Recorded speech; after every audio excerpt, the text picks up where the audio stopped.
Dear students, a very good afternoon. आज हम पढ़ेंगे केमिस्ट्री का चैप्टर 1 इंट्रोडक्शन टू केमिस्ट्री। इसमें सबसे पहले हम पढ़ेंगे व्हाट इज साइंस। साइंस क्या होता है?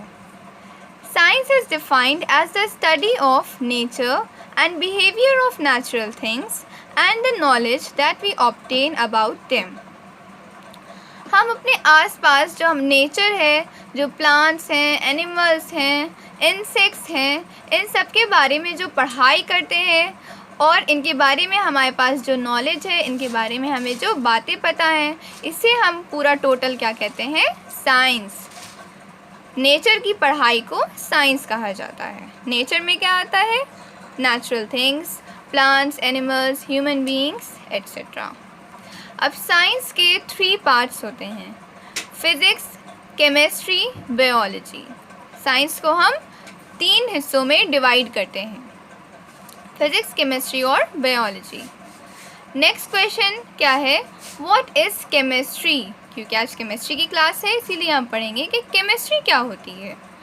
Chemistry is defined as the science that deals with the study of substances, their composition, properties and the changes that take place in them when they interact with each other.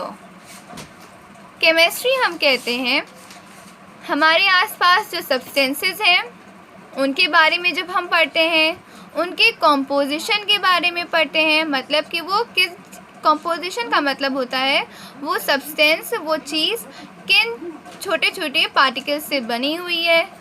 उनकी properties के बारे में जब हम पढ़ते हैं, मतलब कि उनके शेप, वो किस तरह, उनका आकार क्या है, उनके अपीयरेंस, मतलब कि वो कैसे दिखते हैं substances, and the changes that take place in them, और हमारे आसपास जो सब्सटेंसेस हैं उनमें टाइम के साथ क्या क्या चेंजेस आते हैं, क्या क्या बदलाव आते हैं।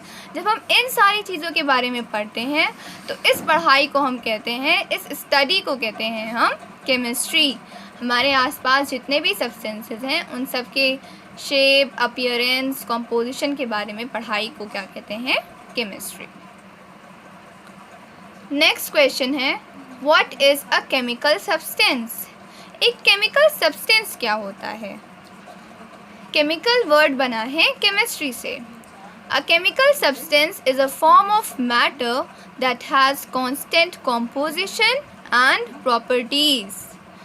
केमिकल सब्सटेंस हम लोग उस चीज़ को कहते हैं जिसके पास पहला कांस्टेंट कॉम्पोजिशन हो।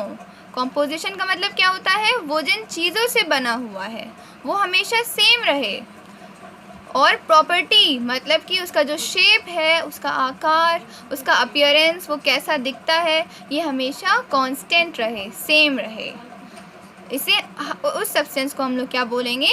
Chemical substance. जैसे कि एग्जाम्पल के तौर पर हम ले लेते हैं वाटर। वाटर को आप एक केमिकल सब्सटेंस बोलेंगे? देखते हैं, चलिए। वाटर के पास कांस्टेंट कॉम्पोजिशन है। आप अपने घर का वाटर पीते हैं, वो उसका भी जो अपीयरेंस है, मतलब कि वो जैसा दिखता है वो सेम ही तो होता है। और अपने नेबर के यहाँ का पिएंगे तो वो भी कैसा है? वो जिस तरह उसका जो अपीयरेंस है, वो जैसा दिखता है, वो क्या है? सेम है। और उसका कॉम्पोजिशन जो है, उसका टेस्ट भी क्या होता है? सेम ही तो होता है। दैट मीन्स वो सेम चीज़ों से बना है। वाटर हाइड्रोजन गैस और ऑक्सीजन गैस के मिलने पर, कॉम्बिनेशन पर बनता है। तो वाटर को भी हम एक केमिकल सब्सटेंस कहेंगे क्योंकि उसके पास सेम कॉम्पोजिशन और सेम प्रॉपर्टीज़ हैं। It can not be broken into components by physical methods.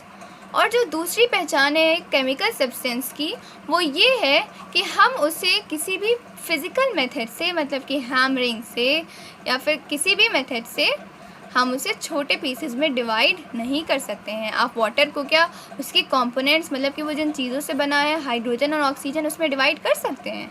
नहीं ना। तो वाटर भी क्या है? एक केमिकल सब्सटेंस है। वाटर, शुगर, मिल्क एट्सेट्रा, आपके आसपास जितनी भी चीज़ें हैं वो सब क्या हैं? केमिकल सब्सटेंस हैं, क्योंकि इनका जो कॉम्पोजिशन है, मतलब कि ये जिन चीज़ों से बने हैं, ये हमेशा सेम रहता है, और इनका जो अपीयरेंस है, ये जैसे दिखते हैं, ये भी सेम रहता है। ये नहीं होता है कि उस चीज़ का जो अपीयरेंस है, जो उसका शेप है, आकार है, वो बदलने लगे।